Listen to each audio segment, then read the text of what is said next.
नमस्कार दोस्तों, स्वागत है आपका स्टडी फॉर सिविल सर्विसेज में। वीडियो को पूरा देखिए। कोई भी आपका फीडबैक है, कोई सजेशन है, तुरंत वीडियो में कमेंट करके जरूर बताइए। अच्छा लगे तो वीडियो लाइक जरूर कर लीजिए और ऐसे वीडियो लगातार फ्री में पाने के लिए चैनल को तुरंत सब्सक्राइब कर लीजिए और बेल आइकन को जरूर टैप कर लीजिए ताकि आगे भी सारे वीडियो आपको मिलते रहे। यूट्यूब में फॉलो करते हैं तो प्लीज ये वाला फ्री टेलीग्राम चैनल जरूर ज्वाइन कर लीजिएगा। सारे नोटिफिकेशन, सारे अपडेट यहीं पे आते हैं, ध्यान रखिएगा। स्टडी फॉर सिविल सर्विसेज का कोई भी पेड ग्रुप अगर आपको ज्वाइन करना है तो सिर्फ 856480560660897423864455 यही नंबर है हमारे, सिर्फ जहां पे कॉल या व्हाट्सएप कर सकते हैं।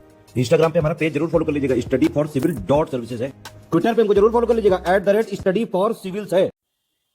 इस पर्टिकुलर वीडियो में हम लोग बात करेंगे यूपी ट्रिपल एससी लेखपाल के लिए प्रीवियस ईयर क्वेश्चन की सीरीज में मैथ सेक्शन के सारे प्रीवियस ईयर क्वेश्चंस की। जितने भी सवाल मैथ सेक्शन में आए हैं हर एक प्रीवियस ईयर क्वेश्चन पेपर में से उनकी यहाँ पर बात करेंगे। साथ ही इस बात पर भी चर्चा होगी कि कौन कौन से चैप्टर से ये सारे क्वेश्चन शामिल हैं और वो सारे चैप्टर अगर आप पेड में हैं तो कहाँ मिलेंगे।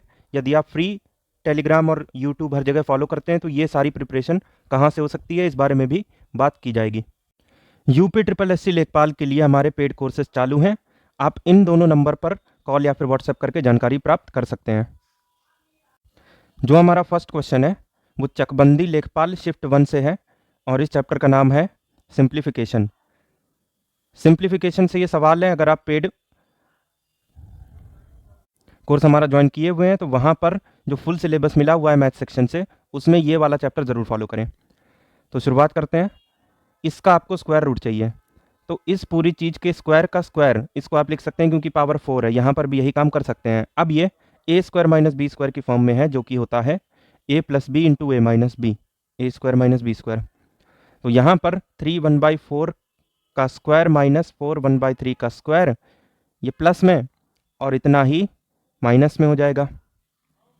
और नीचे माइनस वाली ये एग्जैक्ट चीज़ हम लोग को गिवन भी है।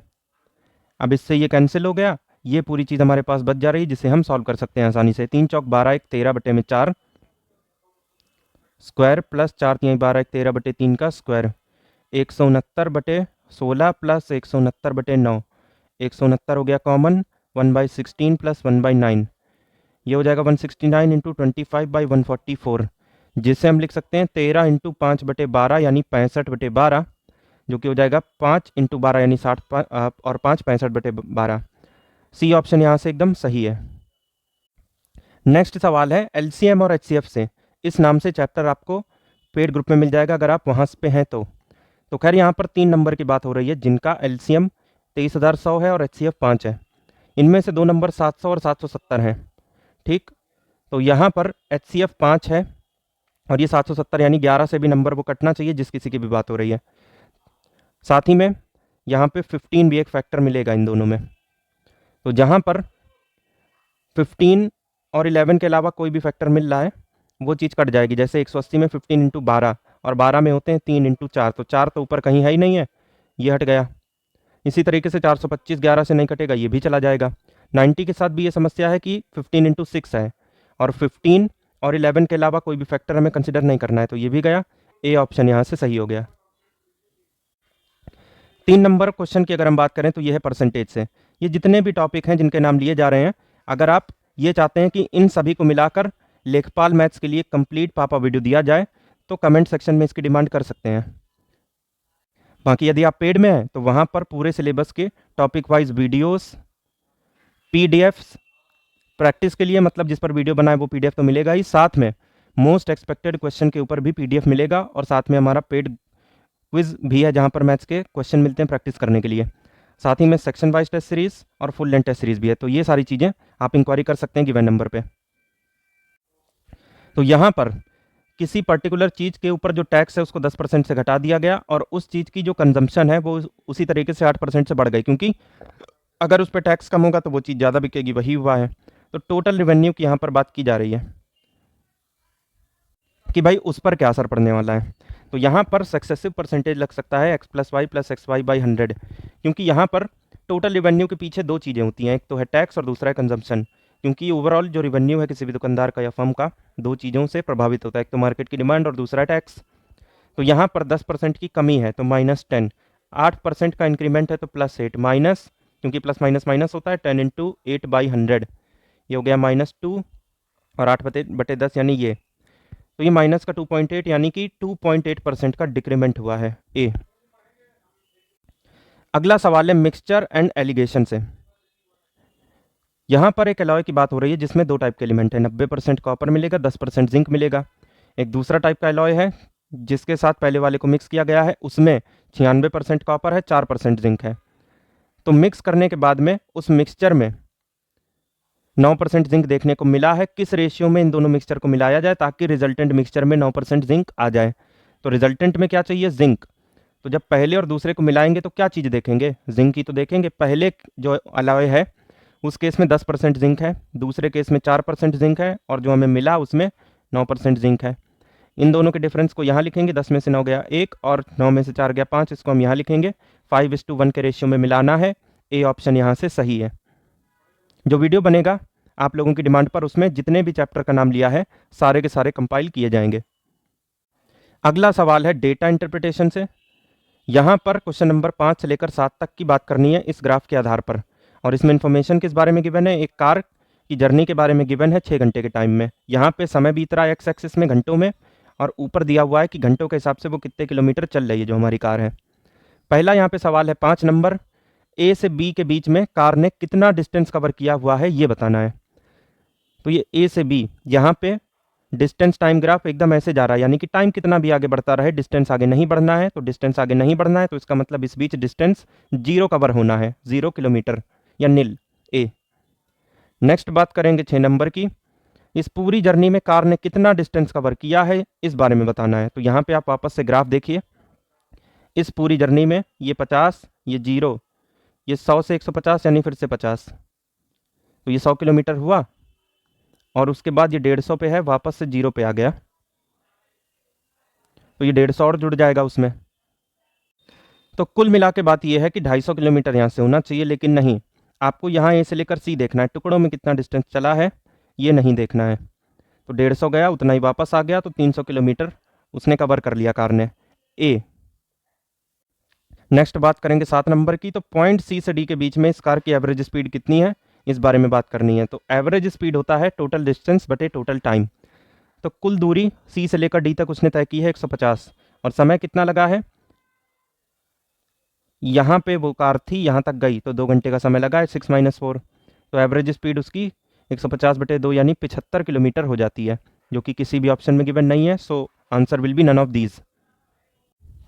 तो यहाँ पर जो अगला सवाल है वो है एरिया रिलेटेड टू सर्कल से।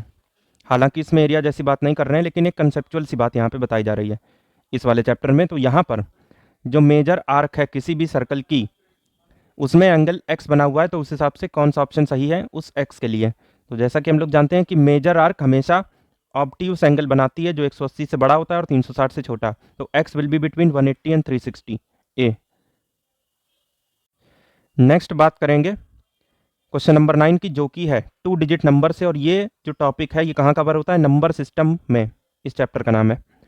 तो 2 अंकों वाली एक संख्या है जो कि 10x + y से लिखी जाती है, और वो संख्या जो इस नंबर को पलट के बनती है, मान लो 72 की बात हो रही है तो उसको पलट के 27 बनेगा, यानी 10y + x हो जाएगा, x की जगह y, y की जगह x।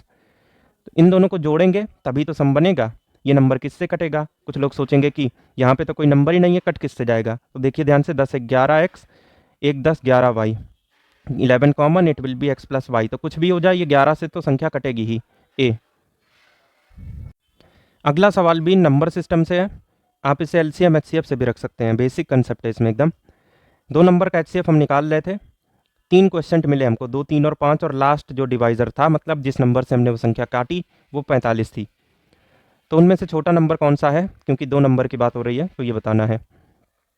तो डिविडेंड होता है divisor into quotient plus reminder, और लास्ट डिवाइजर जब होगा तो वो पूरा काट देगा, उस समय रिमाइंडर 0 होगा, यानी 45 × 5 हो जाएगा इससे पहले वाला चीज। और जब भी हम डिवीजन में एक कदम पीछे जाते हैं तो जो डिविडेंड होता है वो डिवाइजर का काम करता है। तो 135 × इससे पहले 3 था, और बाद में जो चीज डिवाइजर होती है वो पीछे जाकर रिमाइंडर बन जाती है। तो ये लीजिए 45, 13 × 3 = 39 और 5 × 3 = 15, 405 और 45 हुआ 450।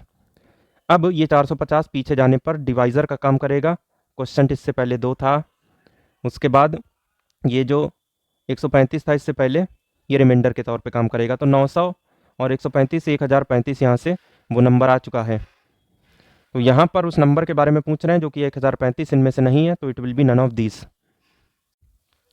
इसके बाद 11 नंबर की बात करें, ये भी नंबर सिस्टम से 10⁻12 - 1 को 111 से डिवाइड करके हमें क्वेश्चन बताना है।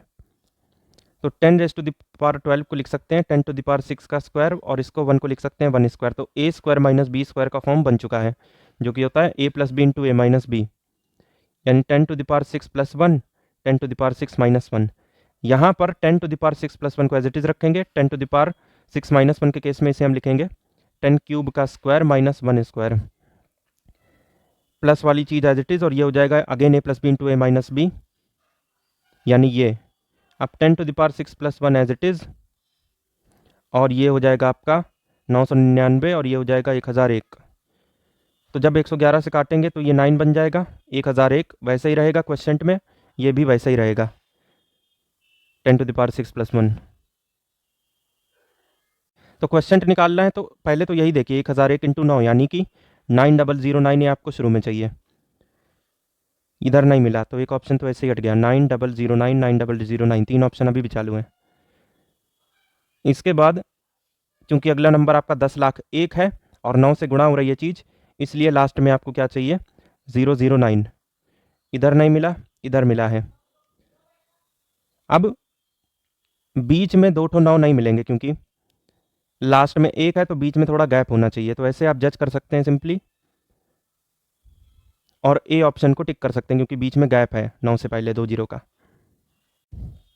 नेक्स्ट बात करेंगे 12 नंबर की, जो कि है टाइम एंड वर्क से। दो लोगों की बात हो रही है, ए और बी, जो 20 दिन में किसी काम को पूरा कर सकते हैं। तो यहाँ पर ए और बी की अगर हम बात करें तो दोनों 20 दिन में काम कर सकते हैं, यानी ऑब्वियस सी बात है ए को भी 20 दिन लगना पड़ेगा और बी को भी 20 दिन लगना पड़ेगा। तो एक दिन में अगर x यूनिट काम करके ए देता है और y यूनिट काम करके बी देता है, तो 20 दिन में 20x और 20 दिन में 20y। अगर ये काम कर दें तो काम हो जाएगा, और जब काम हो जाता है तो लास्ट में 1 लिख देते हैं, इक्वेशन नंबर 1। ये सारी चीज़ें कैसे हुई टाइम एंड वर्क के वीडियो में पता चलेगा, जो कि मिलेगा पेड में, और अगर आप लोग चाहें तो यहाँ पर पापा वीडियो के फॉर्मेट में भी मिलेगा उसी में।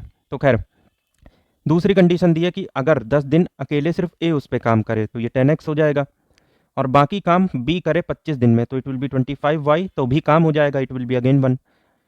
दो इक्वेशन, दो अननोन, चलिए सॉल्व करते हैं। तो दूसरी इक्वेशन को 2 से मल्टीप्लाई अगर हम कर लें तो ये 20x + 50y = 2 हो जाएगा। First equation as it is रखेंगे, लेस करेंगे तो -30y = -1, y = 1/30। ये एक दिन का इसका काम हो गया, यानी 30 दिन में ये पूरा काम कर देगा बी जो है। और बी पूरा काम कितने दिन में करेगा यही तो पूछा है, तो 30 दिन, सी। उसके बाद नेक्स्ट देखिए, इस अलजेब्रिक एक्सप्रेशन को सॉल्व करिए अगर 3 कंडीशन ये दे रखी हैं तो इस पूरे एक्सप्रेशन को हम लिख सकते हैं 1 + x - x। x आपने ऐड किया और उतना ही जोड़ दिया न्यूमरेटर में इसमें। सिमिलरली दूसरे में y ऐड करिए और उतना ही छोड़ दीजिए, लेस कर दीजिए, कोई फ़र्क पड़ रहा है नहीं। ऐसे ही तीसरे में z ऐड करिए, z सब्ट्रैक्ट कर लीजिए, क्या कोई फ़र्क पड़ेगा, तो नहीं। अब फ़ायदा किससे क्या है, 1 + x/x + 1 = कुछ नहीं, तो 1 - x/x + 1। सिमिलरली यहाँ पर भी 1 - y/y + 1। सिमिलरली यहाँ पर भी 1 - z/z + 1। अब 1 1 1 3 हो गया, माइनस कॉमन, तो x/x + 1 + y/y + 1 + z/z + 1 ये बचा। अब इस वाले को x से मल्टीप्लाई डिवाइड करेंगे तो 3 - x² + x + x²। सिमिलरली उधर y से मल्टीप्लाई डिवाइड करें तो y² y + y²। सिमिलरली यहाँ पर z से मल्टीप्लाई डिवाइड करें तो z² z + z² ये होगा। अब यहाँ पे वैल्यू पुट करते हैं, x² की जगह y + z, फिर x + x² की जगह y + z, और यहाँ पर भी y² की जगह x + z। यहाँ पे फिर से देखेंगे 3 - y + z divide by x + y + z + z + x divide by x + y + z plus x + y divide by x + y + z। ऊपर सारे ऐड हो जाएंगे क्योंकि नीचे डिनोमिनेटर कॉमन है x + y + z। तो y 2 बार है तो 2, इससे पहले x भी तो 2 बार है तो 2x + 2y + 2z। ऊपर से 2 कॉमन लिया तो x plus Y plus Z, नीचे x plus Y plus Z है ही, गया तो 3 माइनस 2 1 बचा। डी, अलजेब्रा से ये सवाल था और अलजेब्रा के ऊपर कंटेंट मिला हुआ है। नेक्स्ट बात करेंगे 14 नंबर की। तो किसी ग्राम प्रधान के बारे में बात हो रही है जो 10 लाख का ट्रैक्टर खरीदे हुए है। ये ग्राम प्रधान, ये 10 लाख, इसने किसी किसान को 10% के घाटे पे बेच डाला। तो ये किसान है, तो 10% का घाटा मतलब 1 लाख के घाटे में बेच के 9 लाख का इसको दे दिया। अब आगे हुआ ये कि उस किसान ने वापस से वही ट्रैक्टर उसी ग्राम प्रधान को बेच दिया 10% फ़ायदे पे। तो यहाँ पर 9 लाख का 10% हो जाएगा 90,000। तो 9,90,000 का उसने खरीद लिया ग्राम प्रधान ने। तो इस पूरे ट्रांजैक्शन में मतलब यहाँ से लेकर यहाँ और फिर वापस हुआ क्या है, तो यहाँ पर आप देख रहे हैं कि ये जो 90,000 एक्स्ट्रा मिले हैं इसको, फार्मर को, लेकिन यहाँ पर उससे भी फास्ट अप्रोच ये है कि ऑप्शन हटा दिए जाएँ। तो सीधे से दिख रहा है कि फार्मर को फ़ायदा हुआ है, तो ऐसा नहीं हो सकता कि उसको फ़ायदा ना हुआ हो। तो किसान को लाभ और हानि दोनों नहीं होती है, ये हट गया। किसान को हानि होती है, ये भी हट गया, क्योंकि सीधे सीधे दिख रहा है कि यहाँ पर उसको फ़ायदा हुआ है। और ग्राम प्रधान को लाभ हानि दोनों ही नहीं होती है, ये गलत बात है, क्योंकि उसको तो हानि शुरू में ही हो गई, तो ये भी गया, डी यहाँ से सही हो गया। और बाकी ऐसे भी देख सकते हैं कि जो 90,000 यहाँ पे इसने कमाए वो ग्राम प्रधान के ही तो कमाए, ट्रैक्टर उसी का तो था, तो 90,000 का यहाँ पर लॉस हो गया ग्राम प्रधान को, ऐसे भी देख सकते थे। अगला सवाल है एरिया एंड पेरीमीटर से, ये वाला चैप्टर मोस्ट इंपॉर्टेंट है। तो खैर यहाँ पर किसी इंजन के पहिए की बात हो रही है जिसका सरकमफ्रेंस है 20 डेसीमीटर।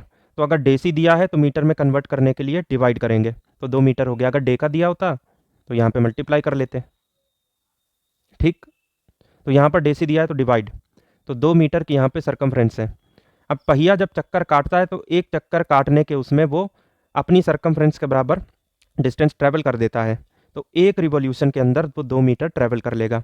अब इसने चक्कर कितने लगाए, तो 4 सेकंड में 16, तो 1 सेकंड में 16/4 यानी 4, तो 4 चक्कर काटेगा तो 2 चौको 8 मीटर ही तो चलेगा ना, 8 मीटर, यानी 1 सेकंड में वो 8 मीटर चल रहा है, ठीक, क्योंकि 1 ही सेकंड में तो चक्कर का पूरा गणित निकाला है। तो 8 मीटर पर सेकंड की इसकी गति है, हमें इसकी गति बतानी है किलोमीटर पर आवर में, यानी 8 × 18/5, 144/5 हो गया, 14.4 का डबल 28.8 बी। नेक्स्ट बात करेंगे क्वेश्चन नंबर 16 की, जो कि है कैलेंडर से। 1 जनवरी 2012 को संडे था, तो 2008 में नववर्ष कब सेलिब्रेट किया गया था, मतलब उसी 1 जनवरी 2008 के बारे में पूछा हुआ है। तो 12 से जब आप 11 पे आएंगे तो 12 भले ही लीप ईयर है, लेकिन उसमें हमने 29 फरवरी की बात नहीं की है, तो सिंपली -1, क्योंकि पीछे जा रहे हैं। तो यहाँ पे 11 में हो जाएगा सैटरडे, ऐसे ही 10 में हो जाएगा फ्राइडे, सिंपली -1 करना है। 9 में हो जाएगा थर्सडे। अब 8 में ध्यान से देखिए, 1 जनवरी 2009 से जब आप 1 जनवरी 2008 की बात करते हैं तो बीच में 2008 की 29 फरवरी पार होती है, बिकॉज वो एक लीप ईयर है, तो -2 होगा। तो थर्सडे से -2 करने पर ट्यूसडे आता है, मंगलवार, यहाँ से सही हो जाएगा बी।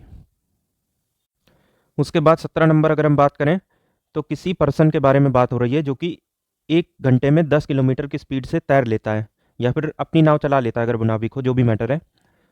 उसको ये पता चलता है कि जब वो अप स्ट्रीम में जा रहा था, अप स्ट्रीम मतलब अगर धारा का प्रवाह ऐसे है तो उसकी उल्टी दिशा में नाव चलाना, तो जब वो ऐसा कर रहा था तब उसको डबल टाइम लग रहा था डाउन स्ट्रीम के कंपैरिजन में, यानी कि अगर रिवर का फ्लो ऐसे है तो नाव भी ऐसे ही चल रही है। तो यहाँ पर time taken in upstream is equal to 2 × time taken in downstream. Time होता है डिस्टेंस बटे स्पीड, अप स्ट्रीम में स्पीड होती है x - y, x का मतलब शांत जल में, मतलब पानी बह ही नहीं रहा है, वो स्थिर है, वहाँ पे जो उसकी गति है, और y मतलब जो पानी की खुद की गति। 2 × d/x + y, x + y down stream में नेट स्पीड, d से d कैंसिल, 1/x की जगह पे 10, y बताना है because the speed of stream पूछा है, 2/10 + y, तो यहाँ पे हो जाएगा 20 - 2y = 10 + y, तो 3y = 10, तो y हो जाएगा 3 1/3, 3 सही 1/3 किलोमीटर पर आवर की धारा की गति है, पानी की खुद की गति, सी। नेक्स्ट बात करेंगे 18 नंबर की, जो कि है क्लॉक से। क्लॉक चैप्टर से ये सवाल है। तो किसी घड़ी के बारे में बात हो रही है जो कि हर 24 मिनट में 5 सेकंड लूज कर देती है, मतलब पीछे चली जाती है। तो यहाँ पर मंडे के दिन रात के 10 बजे इस घड़ी में देखा गया कि वो 19 मिनट तेज़ चल रही है, तो राइट टाइम कब दिखाएगी? तो अभी क्या है कि ये घड़ी 19 मिनट तेज़ है, राइट टाइम दिखाने के लिए इसको 19 मिनट पीछे होना पड़ेगा ना। और पीछे होने की कंडीशन हम लोग को गिवन है कि 5 सेकंड में 24 मिनट पीछे होती है। तो 1 मिनट पीछे, सॉरी 1 मिनट में कितने मिनट पीछे होगी ये देखना है। तो 5 12 जा 60 सेकंड, यानी कि 1 मिनट में 60 सेकंड 1 मिनट के बराबर होता है। 1 मिनट में 24 × 12, इतने मिनट ही पीछे हो जाएगी। मतलब कि हम लोग को ये पता है कि 5 सेकंड में वो 24 मिनट ले रही थी 5 सेकंड पीछे होने के लिए। तो 1 मिनट पीछे होने के लिए कितने मिनट लेगी? 24 × 12। हमको उसको कितने पीछे कराना है? हमें उसे 19 मिनट पीछे कराना है, क्योंकि 19 मिनट अभी वो आगे है। राइट टाइम तभी बताएगी जब वो 19 मिनट पीछे जाएगी। तो 19 मिनट के लिए 24 × 12 × 19, इतने मिनट ही तो लगेंगे ना। तो घंटे में इसको कन्वर्ट कर लेते हैं 60 से डिवाइड करके। तो 24 × 12 × 19 बटे में 60, इतने घंटे। 24 × 19 बटे 5। तो 24 × 19 बटे 5 जब सॉल्व होगा तो 91 घंटे और 12 मिनट आएंगे। तो 72 घंटे तो 3 दिन सीधे काउंट हो जाएंगे। तो मंडे से 3 दिन बाद, ट्यूसडे वेडनेसडे थर्सडे, तो 3 दिन बाद यानी कि थर्सडे रात के 10 बजे। अब 19 घंटे आगे और ले जाना है, यानी 5 बच रहे हैं। अगला दिन लग चुका है फ्राइडे और शाम के बज रहे हैं 5, ठीक। लेकिन ये 12 मिनट की वजह से 12 मिनट और बजेंगे, तो फ्राइडे 5:12 PM बी। नेक्स्ट यहाँ पे बात करेंगे सिंप्लीफिकेशन से। ये सवाल है, किसी मैप को बनाया गया है 1 बटे, ये कितना हो गया 10 लाख, यानी कि 10 लाख की जो एक्चुअल दूरी है वो मैप में आपको 1 यूनिट की दिख रही है, ये इस बात का मतलब है। तो एरिया जो उस पर आपको दिखाया जा रहा है वो है 166464 स्क्वायर किलोमीटर, ठीक। और ये एरिया स्क्वायर की फॉर्म में दिखाया जा रहा है, सॉरी ये तो रेक्टेंगल है, इस स्क्वायर की फॉर्म में ये एरिया दिखाया जा रहा है। तो इस स्क्वायर की जो साइड है वो आपसे मैप के हिसाब से पूछी गई है, तो एक्चुअल हिसाब से वो कितनी हो जाएगी? स्क्वायर रूट ऑफ 166464, इसका स्क्वायर रूट करेंगे तो 408 आएगा। स्क्वायर रूट निकालने की विधि, क्यूब रूट निकालने की विधि पेड वाले वीडियो में बता रखी है, स्क्वायर एंड स्क्वायर रूट में, जो कि नंबर सिस्टम के साथ मर्ज है। तो यहाँ पे 408 आ चुका है किलोमीटर में, हमको सेंटीमीटर में बतानी है। तो किलोमीटर को पहले मीटर में कन्वर्ट करिए, 1000 से मल्टीप्लाई किया तो मीटर में हो गया, और मीटर से सेंटीमीटर में करने के लिए वापस से 100 से मल्टीप्लाई, बिकॉज 1 मीटर में 100 सेंटीमीटर होते हैं। ये तो एक्चुअल हो गया। मैप के हिसाब से अगर देखा जाए तो किससे डिवाइड करना होगा? 10 लाख से। 10 लाख से ये सॉल्व करेंगे तो 40.8 सेंटीमीटर यहाँ से सही हो जाएगा, सी। नेक्स्ट जो सवाल है वो अलजेब्रा से है। अब देखने में सिंप्लीफिकेशन का लग रहा होगा, लेकिन टेक्निक इसमें अलजेब्रा की लगेगी। देखिएगा, ऊपर a³ + b³ + c³ - 3abc की फॉर्म में गिवन है, b³ + c³ - 3abc ऐसा करके गिवन है। और नीचे क्या गिवन है? a² + b² + c² minus common, तो अंदर सब जगह प्लस हो जाएगा, यानी a + b + c, sorry ab + bc + c है, ये होगा। और ये जो पूरी चीज़ है इसे हम a + b + c लिखते हैं, ठीक। तो यहाँ पर a + b + c को यूज़ करने के लिए हमको a b c की वैल्यू पता होनी चाहिए। a ये है, b ये है, c ये है, तो इन तीनों का सम ही यहाँ पे आंसर हो जाएगा, 0.1 + 0.2 + 0.3, सी। अगला जो सवाल है वो है सरफेस एरिया एंड वॉल्यूम से। किसी कमरे के बारे में बात हो रही है जिसकी लंबाई, चौड़ाई, ऊंचाई 5, 4 और 3 मीटर गिवन है। इसकी चारों दीवारों का एरिया बताना है। एरिया ऑफ 4 वॉल्स हमेशा बराबर होता है पेरीमीटर इंटू हाइट के। किसी भी रेक्टेंगल का पेरीमीटर, बिकॉज कमरा जो है वो 3D वर्जन है, इसका 2D निकालेंगे तो ये रेक्टेंगल ही मिलेगा हमको। तो पेरीमीटर ट्वाइस l + b, और ये हाइट अलग से, तो 2 इंटू हाइट यानी कि 3, और l + b 5, 4, 9, 27 दूनी 54 स्क्वायर मीटर, सी। अब किसी गांव में एक चुनाव हुआ, 2 प्रत्याशी यहाँ पे खड़े हुए थे, 10% जो वोट इनको पड़े वो इनवैलिड घोषित हो गए। अब यहाँ पे आगे की कंडीशन ये दी गई है कि जो जीता वो टोटल वैलिड वोट का 62% पाया। तो अगर टोटल वैलिड वोट 100 है तो 62 उसका परसेंट 62 ही होगा, और चूंकि 2 ही कैंडिडेट थे इसीलिए वो टोटल वैलिड वोट का 38% पाया होगा। तो अगर टोटल वैलिड वोट 100 हैं तो 62 और 38, ये यहाँ पे हिसाब किताब होगा जीतने वाले और हारने वाले का। जीतने वाले को मिले हैं 62 वोट और हारने वाले को मिले हैं 38 वोट। अब जो हार जीत का अंतर है वो 62 और 38 के बीच का डिफरेंस ही तो है, यानी 24। अब ये जो 24 है ये वैलिड वोट है, और हमसे पूछा जा रहा है टोटल वोट, यानी कि किसी चीज़ का 90% यानी 9/10 करने के बाद में ये 24 आया है। तो 24 का जो 9/10 है ये आपको मिल रहा है 21600। तो यहाँ पर एक यूनिट की वैल्यू आ गई 21600 इंटू 10 डिवाइड बाई 9 इंटू 24। और यहाँ पर टोटल वैलिड वोट पूछे हैं, वैलिड वोट नहीं टोटल वोट। तो 12 दूनी ये 1800, ये 900 बार में जाएगा, सॉरी 200 बार में, और ये 100 बार में। 1000 100 से मल्टीप्लाई कराएंगे तो यह आ जाएगा 1,00,000 वोट, क्योंकि जो वैलिड वोट थे वो शुरू में 100 माने थे, तो आखिरी में उसी को कंपनसेट करने के लिए। अब यहाँ पर अगला सवाल है एलसीएम एंड एचसीएफ से। यहाँ पर 4 डिजिट का सबसे छोटा नंबर पूछा हुआ है, द लीस्ट नंबर, जिसको अगर 2, 3, 4, 5, 6, 7 से डिवाइड करेंगे तो हर एक केस में एक रिमाइंडर आएगा। इसका उल्टा भी सोचा जा सकता है कि जो भी वो नंबर रहेगा उसमें से रिमाइंडर अगर हटा दिया जाए तो वो नंबर जो भी होगा वो एक कम हो जाएगा, और वो जो नंबर एक कम होकर मिलेगा वो इन सबसे कटना चाहिए। तो किसी भी एक का डिविजिबिलिटी टेस्ट हम लोग लगा सकते हैं। अगर वो नंबर 1265 है तो उसका एक कम करेंगे तो 1264 होगा। अब यहाँ पर अगर हम 5 का डिविजिबिलिटी टेस्ट लगाएं तो सिंपल है कि लास्ट का डिजिट या तो 5 होना चाहिए या फिर 0, और ये दोनों ही नहीं है, गया ये। दूसरा देखते हैं 1260, तो एक कम किया तो 1259। अब इसमें 4 का ही डिविजिबिलिटी टेस्ट लगा के देखें, या आप 5 का भी लगा सकते हैं, उससे भी फेल हो गया। अगर वो नंबर 1261 है तो उसका एक कम आपको 1260 देगा। अब ये 5 से भी कट रहा है, 4 से भी, 6, 2, 8, 1, 9, इससे भी, 7 से भी कट ही जाएगा, तो ये ऑप्शन यहाँ से सही हो गया। अगला आप देख सकते हैं 1259 अगर वो नंबर है तो एक कम करके 1258, क्या ये 5 से जा रहा है? नहीं, तो ये भी नहीं है, तो बाय डिफ़ॉल्ट यहाँ से सी सही है। अगला जो सवाल है वो है परसेंटेज से। अब इसमें कुछ लोग मिक्सचर एंड एलिगेशन की टेक्निक भी लगा सकते हैं और बिना उसके भी काम चल जाएगा।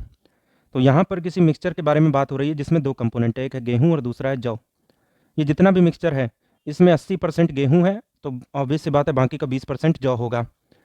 अब अगर ये 12 कुंटल का टोटल मिक्सचर है तो इसमें हम कितना गेहूँ मिला दें ताकि ये जो वीट का परसेंटेज 80 था ये बढ़ के 85 हो जाए, ये चीज़ हमें देखनी है। तो 12 कुंटल का ये मिक्सचर है, अब इसमें 80% यानी 10% होगा 1.2, 80 यानी 8 टाइम्स, तो 9.6 kg यहाँ पर हो जाएगा गेहूँ, और बाकी का 12 माइनस 9.6 यानी 2.4 किलो हो जाएगा जौ। ये यहाँ पे अभी सिस्टम है। अब यहाँ पर हमको गेहूँ मिलानी है, यानी कि जौ में हमें कुछ भी नहीं करना है। तो गेहूँ जो है पहले से ही 9.6 है, इसमें अगर मान लीजिए हमने x मिला दिया तो ये गेहूँ हो गया। अब इसका रेशियो हम जौ के साथ ले लेते हैं, 2.4 हो गया। अब ये जो गेहूँ है, गेहूँ के सामने गेहूँ का परसेंटेज चाहिए जो कि हमें 85 चाहिए सवाल के हिसाब से, यानी बाकी का 15% ये जौ के सामने 15 हो जाएगा। परसेंटेज से परसेंटेज गया, 5 3 जा 5 17 जा, क्रॉस मल्टीप्लाई करेंगे तो 9.6 into 3 28.8 plus 3x is equal to 17 into 2.4 यानी 40.8, तो 3x हो गया 40.8 माइनस 28.8 यानी 12, x हो जाएगा 4। इतने ही कुंटल गेहूं हमें मिलानी पड़ेगी और वही हमसे पूछा है, तो आंसर आ जाएगा 4 कुंटल ए। अब यहाँ पर जो अगला सवाल है वो थोड़ा रीजनिंग बेस्ड है। अब इसमें यूनिटरी मेथड का भी आप समझ सकते हैं और इसे नॉर्मल रीजनिंग में भी रख सकते हैं। तो यहाँ पर किसी बंदर के बारे में बात हो रही है जिसे 12 मीटर ऊंचे खंबे पर चढ़ना है। अब इसके चढ़ने का जो पैटर्न है वो कुछ इस तरीके से है कि पहले मिनट में वो 1 मीटर ऊपर जाएगा और दूसरे मिनट में वो आधा मीटर, जितना भी वो था लेवल पे, उससे नीचे आ जाएगा। तो अगर हम 2 मिनट में देखें तो एक ऊपर गया आधा नीचे आया, तो 2 मिनट में वो आधा ही तो ऊपर है ना। तो हमको ये बताना है कि वो पूरे खंबे को कितने मिनट में चढ़ पाएगा। अब दोनों तरफ किसी चीज़ का मल्टीप्लाई कराएंगे। अगर हम 20 का मल्टीप्लाई कराएं, या फिर चलिए 21 का करा देते हैं, तो 21 दूनी 42वें मिनट में वो 10.5 चढ़ चुका है। अब वो अगले 2 मिनट में क्या करेगा?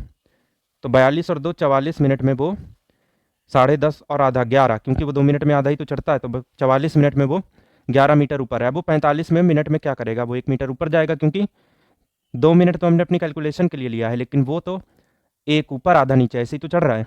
तो अगले 1 मिनट में यानी 45 मिनट में वो 12 मीटर ऊपर, और इतना ही बड़ा तो खंबा है। तो कुल मिला के हमने देख लिया कि वो खंबा क्रॉस कर चुका है 45 मिनट के अंदर, और यही हमसे पूछा है, तो आंसर आ जाएगा 45 मिनट ए। उसके बाद नेक्स्ट देखिए 26 नंबर। तो यहाँ पर ये जो सवाल है वो है टाइम, स्पीड एंड डिस्टेंस से। ए और बी दो टाउन है, ए ये बी, दोनों के बीच की दूरी 20 किलोमीटर है। सुबह 9 बजे एक मोटरसाइकिल सवार ए से बी के लिए निकलता है, उसकी स्पीड है 30 किलोमीटर प्रति घंटे की। वो वहाँ पर, यानी कि उसे जाना कहाँ था, बी पे, तो बी पे 20 मिनट रुका और उसके बाद उसी स्पीड पर ए में आना चालू कर चुका है। तो यहाँ पर हमको ये देखना है कि ए से बी जाने में उस मोटरसाइकिल सवार को कितने मिनट लगे। तो टाइम देखना है डिस्टेंस बटे स्पीड। डिस्टेंस है 20, स्पीड है 30, 2/3 घंटे, यानी कितने मिनट, 40 मिनट। ठीक, तो 40 मिनट में वो ए से बी पहुंचा। अब 20 मिनट वो वहाँ पर रुका रहा, तो उसको कुल कितने घंटे लगे स्टॉपेज मिला के, 40, 20, 60 मिनट, यानी 1 घंटा। 9 बजे वो शुरू किया था, 10 बज चुके होंगे जब वो वापस बी से ए रवाना होगा। ये यहाँ पर कहानी है उस मोटरसाइकिल सवार की। तो अभी के लिए 10 बज चुके हैं सुबह के, और वो मोटरसाइकिल सवार बी से ए आना चालू हो चुका है। अब यहाँ पर किसी दूसरे बंदे की बात हो रही है जो कि पैदल चलता है, पेडेस्ट्रियन। वो 9:30 बजे से, मतलब जब वो चलना चालू किया मोटरसाइकिल सवार तो 10 बज रहे थे, अब उसके आधे घंटे पहले यानी 9:30 बजे एक बंदा ए से निकला था और बी की तरफ जा रहा था। तो जाहिर सी बात है कि मोटरसाइकिल वाला तेज़ चलेगा और वो जो बंदा है वो धीमे चलेगा। तो रास्ते में कहीं ना कहीं तो ऐसा होगा कि दोनों मिल जाएंगे, एक दूसरे को क्रॉस करेंगे, यही तो होगा। तो कितने बजे वो एक दूसरे को क्रॉस कर रहे हैं, यही चीज़ हमें बतानी होगी। तो 10 बज रहे थे जब वो मोटरसाइकिल सवार वापस बी से ए की ओर रवाना हुआ, और उसके आधे घंटे पहले ये बंदा चल चुका था। तो उस आधे घंटे में वो कितनी दूरी तय करेगा, ये चीज़ हमें देखनी होगी। तो यहाँ पर जब तक वो बंदा बैठा रहा था मोटरसाइकिल वाला, तो 30 मिनट बीत चुके थे, लेकिन ये पैदल चलने वाला 30 मिनट कंटिन्यू चलता रहा था पैदल।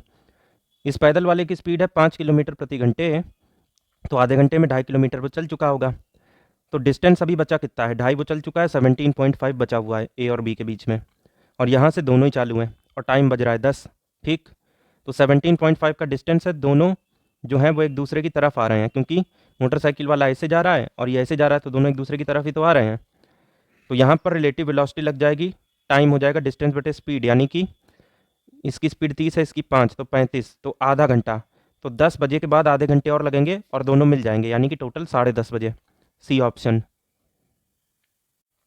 27 नंबर में आपको यहाँ पर फ्रैक्शन को ऑर्डर ऑफ मैग्नीट्यूड में लगाना है, और ये जो सवाल है इसे आप ले सकते हैं सिंप्लीफिकेशन से, नंबर सिस्टम में भी रख सकते हैं, एलसीएम एचसीएफ में भी आता है, क्योंकि फ्रैक्शन तीनों में यूज़ होते हैं। तो खैर, ऑर्डर ऑफ मैग्नीट्यूड का ये मतलब है कि जो सबसे छोटी वैल्यू होगी वो सबसे पहले रखी जाएगी, फिर उससे बड़ी, फिर उससे बड़ी, और सबसे बड़ी वैल्यू सबसे बाद में रखी जाएगी। तो यहाँ पर डी ऑप्शन से शुरुआत करते हैं। 2/7 और 8/13 में कौन बड़ा है, तो क्रॉस मल्टीप्लाई, 13 दूनी 26, 7 अट्ठे 56, यानी कि 2/7 जो है वो छोटा है 8/13 से। ये ऑप्शन चालू है, लेकिन जहाँ पे 8/13 पहले लिखा है और 2/7 बाद में, जैसे कि ये चला जाएगा, जैसे कि ये भी चला जाएगा, क्योंकि 8/13 छोटा है ना कि बड़ा, सॉरी 8/13 बड़ा है ना कि छोटा, 56 इसके ऊपर है ना। तो अभी के लिए 2 ऑप्शन चालू हैं। अब यहाँ पर किसको कंपेयर किया जाए, इनको कंपेयर करते हैं। 16/7 57 और 2/7, 16 सत्ते 112, 57 दूनी 114। तो 16/57 छोटा है, और ये जो ऑर्डर है वो ऐसे ही तो है, this less than this less than this, तो ये यहाँ पे प्रूफ हो गया है। जो चीज़ यहाँ पे तो दिख रही है, लेकिन यहाँ पे 2/7 पहले लिख गया, ये चला गया, ए ऑप्शन यहाँ से सही है। 28 नंबर की बात करेंगे, रेशियो एंड प्रोपोर्शन का सवाल है। किसी धार्मिक सभा में कुछ पुरुष थे, कुछ महिलाएं, और महिलाओं और पुरुष का रेशियो था 3/2, फीमेल मेल, रेशियो है 3/2। तो यहाँ पर महिलाओं की संख्या हो जाएगी 3x और पुरुष की हो जाएगी 2x। जब 20 और पुरुष आ गए तो ये हो गया 2x + 20, महिलाएं कोई भी नहीं आई तो उतनी की उतनी रहेंगी। Then the ratio was reversed, यानी कि पहले जो रेशियो फीमेल और मेल का था 3/2, अब यही 3/2 मेल और फीमेल का रेशियो हो जाएगा, यानी मेल ऊपर 2x + 20, फीमेल नीचे, ये रेशियो है 3/2। क्रॉस मल्टीप्लाई करेंगे तो 4x + 40 = 3 3 9x।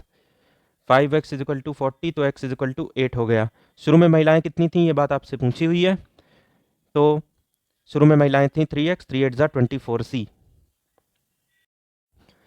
29 नंबर जो सवाल है वो है सरफेस एरिया एंड वॉल्यूम से।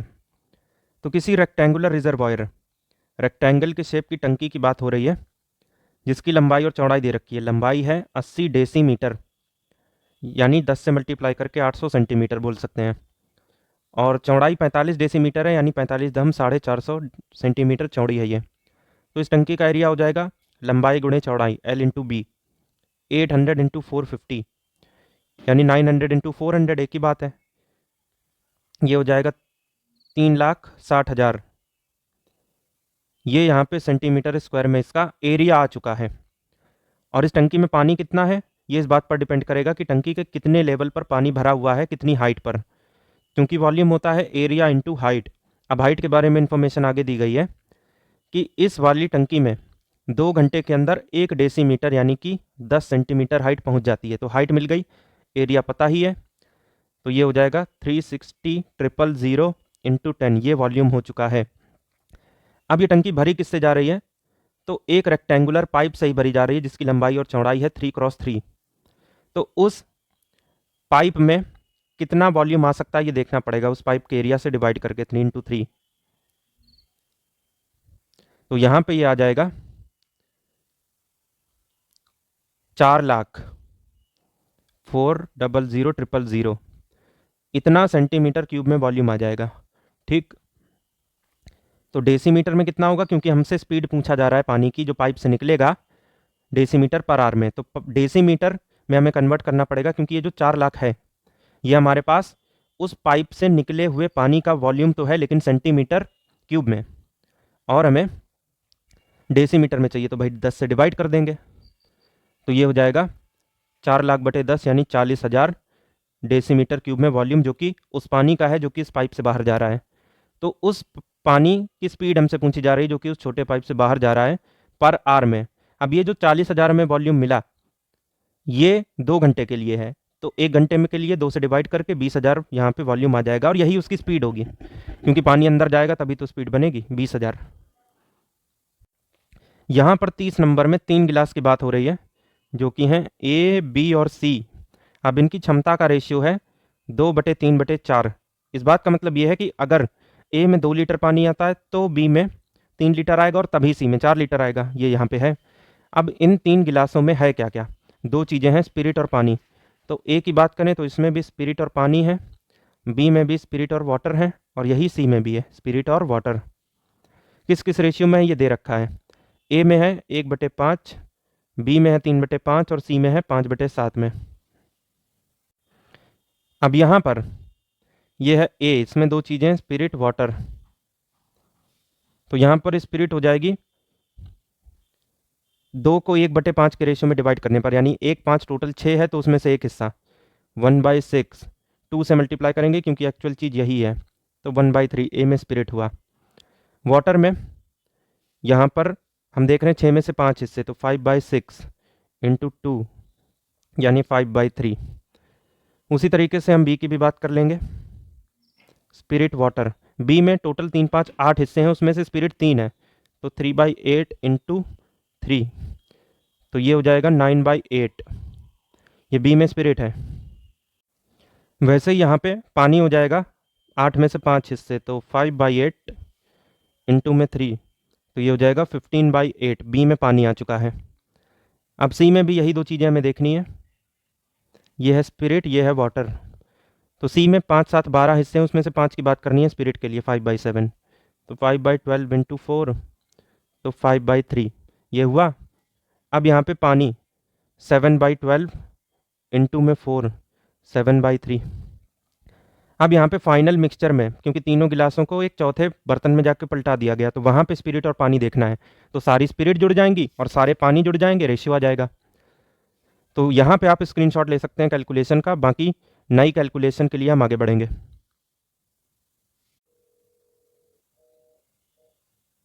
तो अभी के लिए 2 चीज़ मैटर करेगी, एक है टोटल स्पिरिट, एक है टोटल वाटर। तो कुल स्पिरिट तीनों से, एक में 1/3 निकाला था, दूसरे में 9/8, तीसरे में 5/3, टोटल वाटर हमने क्या निकाला था, 5/3, 15/8, 7/3, 3 8 3 का एलसीएम 24 हो जाएगा, 3 अट्ठे 8 तिहाई 9 तिहाई 27, 3 8 ज़ा 8 5 ज़ा 40, ये आ चुका है 75/24। ऐसे ही 8 3 3 का एलसीएम हो जाएगा 24, 3 अट्ठे 8 पंजे 40, 8 तिहाई 15 तिहाई 45, 3 अट्ठे 8 सत्ते 56, 5 4 9 4 13 और 5 6 11, तो 141/24, 325 ज़ा 347 ज़ा, तो ये आ चुका है 25/47, डी ऑप्शन। उसके बाद 31 नंबर में अगर हम देखें तो किसी एग्ज़ाम में 2 सब्जेक्ट थे, एक है मैथ्स जिसमें 40% स्टूडेंट फेल हो गए, एक है इंग्लिश जिसमें 30% स्टूडेंट फेल हो गए और बाकी 10% स्टूडेंट ऐसे थे जो दोनों में ही फेल हो गए। तो विन डायग्राम बनेगा, ये आपका हो जाएगा मैथ्स, विन डायग्राम से सवाल है, ध्यान दीजिएगा। ये हो जाएगा इंग्लिश। अब मैथ्स वाले 40 हैं, इंग्लिश वाले 30 हैं, टोटल 10 हैं। अब ये जो 40 हैं ये पूरे इस सर्कल के लिए है, जिसमें से 10 यहीं पे आ चुका है, तो बाकी का 40 में से 10 गया 30, या ऐसे स्टूडेंट होंगे जो सिर्फ मैथ्स में फेल होंगे। वैसे ही इंग्लिश वाले टोटल 30 हैं, जिसमें से 10 वहाँ से कॉमन है, तो बाकी के 30 में 10 गया 20, ऐसे होंगे जो सिर्फ इंग्लिश में फेल होंगे। टोटल फेलियर्स उसमें 3 चीज़ें काउंट होंगी, सिर्फ इंग्लिश वाले, सिर्फ मैथ्स वाले और दोनों ही। 30 20 50 10 60% ऐसे स्टूडेंट होंगे जो दोनों मतलब किसी ना किसी में ज़रूर फेल हुए हैं। यानी कि बाकी का 100 में 60 गया 40 ऐसे हैं जो दोनों में ही पास हुए हैं, और वही हमसे पूछा भी है कि कितने परसेंट ऐसे हैं जो दोनों में ही पास हुए हैं, 40, सी। 32 नंबर में बात करें तो प्याज की कीमत 10% कम हो जा रही है, तो अगर मान लो पहले 100 थी तो 10 कम होके 90 हो जाएगी।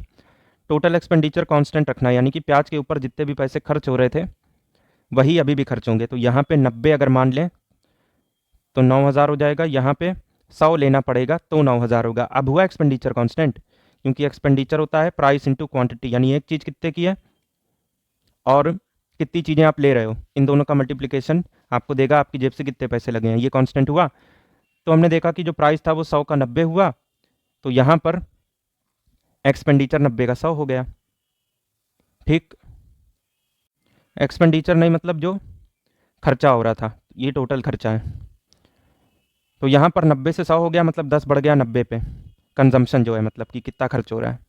तो 1/9 यानी 11 1/9%, 100/9, डी। 33 नंबर है ट्रिग्नोमेट्री से। सिलेबस में आप पाएंगे कि ट्राइंगल्स लिखा हुआ है, ट्रिग्नोमेट्री का कहीं नाम निशान नहीं है, लेकिन ट्रिग्नोमेट्री की उत्पत्ति भी तो ट्राइंगल से ही हुई है ना। इसी वजह से ट्रिग्नोमेट्री हो चाहे हाइट एंड डिस्टेंस हो, कवर दोनों ही करने पड़ेंगे। तो यहाँ पर tan थीटा दिया हुआ है 12/13, और हमसे 2 sin theta cos theta upon cos square theta minus sin square theta पूछा हुआ है। तो 2 sin थीटा cos थीटा होता है sin 2 थीटा, और cos square theta minus sin square theta होता है cos 2 थीटा। तो sin 2 थीटा बटे cos 2 थीटा हो जाएगा tan 2 थीटा, जिसे हम tan के टर्म्स में लिख सकते हैं 2 tan थीटा बटे 1 minus tan square theta. tan theta पता है, रख देंगे, आंसर आ जाएगा 2 इंटू 12/13 यानी 24/13, 1 माइनस 12/13 का स्क्वायर यानी 144/169 यानी 25/169। तो 24/13 इंटू 169/25, 24 इंटू 13 यानी कि 240 और 72, 312/25 ए। अब यहाँ पर जो अगला सवाल है वो है सर्ट्स एंड इंडिसेस से। ऊपर है 5 प्लस √3 और नीचे है 7 माइनस 4√3। तो सिंप्लीफाई करने के लिए नीचे जो भी चीज़ है उसके कॉन्जुगेट से मल्टीप्लाई कराना होता है। कॉन्जुगेट का मतलब नंबर सेम रहेंगे, बस बीच का साइन चेंज हो जाएगा, यानी कि ये उसी से डिवाइड भी करेंगे।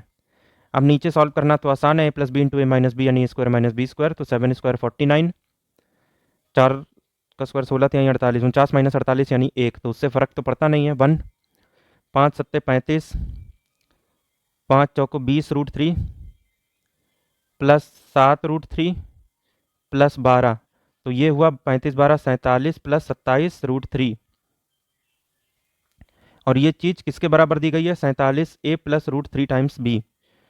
तो दोनों साइड कंपेयर हो जाएगा, 47a से a को कंपेयर करेंगे तो a आ जाएगा 1, 27√3 इक्वल टू √3b, b से b कंपेयर किया तो b आया 27, तो a1 b 27, डी ऑप्शन यहाँ से सही है।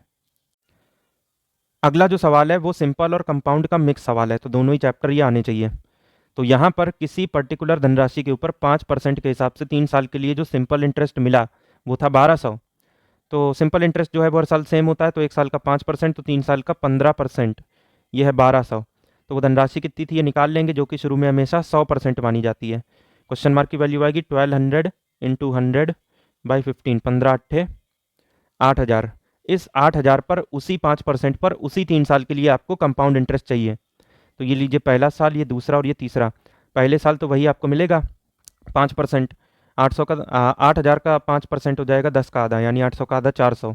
दूसरे साल ये 400 तो मिलेगा ही, साथ में इस 400 का 5% भी मिलेगा, जो कि हो जाएगा 400 का 5% 20, क्योंकि 10 है 40, आधा किया तो 20, तो ये टोटल हुआ 420। तीसरे साल ये जो 420 है ये तो मिलेगा ही, साथ ही में इस 420 का 5% और मिलेगा। 420 का 10% है 42, तो 5 मतलब आधा 21, ये 441, ये 441, 420 और 400 ये तीनों मिल जाएंगे, तो 1200 और 41 20 61, 1261 यहाँ से सही हो जाएगा, डी। अगला जो सवाल है वो है सिंपल कैलकुलेशन पर आधारित। अब किसी प्लॉट का सर्वे करते समय किसी पटवारी ने ये मापा कि उस प्लॉट का एरिया है 3.5 एकड़, ठीक, और 1 एकड़ में 0.4 हेक्टेयर होते हैं, ऐसा उस पटवारी ने माना। लेकिन उसने ये देखा कि इसको और अच्छे से अगर मेज़र करना चाहें तो 1 एकड़ में इतने हेक्टेयर होते हैं। तो उसने जो भी सर्वे किया उसमें एरर हमको निकालनी है। तो 1 एकड़ में कितनी एरर है ये पहले पता करनी पड़ेगी। 0.40467 माइनस 0.4, यानी 0.0467, ये 1 एकड़ की एरर है, और टोटल एकड़ कितना है 3.5। तो जो 1 एकड़ की एरर है उसका 3.5 टाइम्स आपको टोटल एरर दे देगा, यानी 0.0467 इंटू 3.5, जो कि होता है 0.016 के आसपास, बी। नेक्स्ट बात करेंगे 37 नंबर की। यहाँ पर किसी m की बात हो रही है जो कि एक इवन नंबर है। तो m² -1 के बारे में पूछा हुआ है, तो इसे लिख सकते हैं m+1 into m-1, because a² - b² होता है a+b इंटू a-b, और 1 को 1 का स्क्वायर भी बोलते हैं, ठीक। तो यहाँ पर m अगर कोई भी नंबर है, हम एग्जांपल ले लेते हैं सपोज 8 का, तो m+1 उससे 1 ज़्यादा 9, m-1 उससे 1 कम 7। तो ये दोनों कौन से नंबर हैं? तो ये दोनों ऑड नंबर्स ही तो हैं। तो m² -1 is the product of 2 consecutive odd numbers, D. आप कोई भी एग्जांपल लीजिए, सपोज 72 आपने लिया तो उससे 1 कम 71, उससे 1 ज़्यादा 73, दोनों ऑड नंबर ही तो हैं। कोई भी एग्जांपल आप लें तो there will always be odd number, D. Next बात करते हैं 38 नंबर की। तो ये नंबर सिस्टम से आप ले सकते हैं, लीनियर इक्वेशन सिंपल सी इसमें लगनी है और कुछ नहीं। The sum of square of 2 number से 68। तो एक नंबर x है, अगर दूसरा y है, तो इनके स्क्वायर का सम x² + y² ये 68 है, equation number 1। And the square of their difference, यानी पहले दोनों का अंतर लिया, अगर मान लो x बड़ा है y से तो बड़े में से छोटा x - y, इसका स्क्वायर 36 है, ये होता है x² + y² - 2xy, 36 है, तो x² + y² अपने को 68 पता है, तो -2xy हो जाएगा -32, यानी 36 - 68, माइनस से माइनस गया, x इंटू वाई आ गया 16। हमसे पूछा प्रोडक्ट ऑफ दीज 2 नंबर्स, यानी x इंटू वाई, जो कि है 16, सी। अब यहाँ पे ये जो एक्सप्रेशन है इसका मान लगभग किसके बराबर है? तो यहाँ पॉइंट के बाद 3, यहाँ पॉइंट के बाद 3, यहाँ पॉइंट के बाद 3 3 6, यहाँ पॉइंट के बाद 4। तो इतनी बड़ी कैलकुलेशन के बाद पॉइंट के बाद कम से कम 4 तो मिलेंगे ही, जो कि सिर्फ यहाँ पे नज़र आ रहा है, डी। बात करें अगर 40 नंबर की, यहाँ पर इसमें से सबसे बड़ा कौन सा है ये बताना है। तो 3^2, उसके ऊपर भी 2 पावर, तो 3^2 की पावर 4, तो 3^16। और ये क्या है 3² 9 का स्क्वायर यानी 9^4, यानी 6561, ठीक। ये 3^2 मल्टीप्लाई में, ये बीच में डॉट मतलब मल्टीप्लाई, यानी 8, ये 3222। तो 3^16 इसमें से सबसे बड़ा है, जो कि हमें इसके थ्रू पता चल रहा है, ए।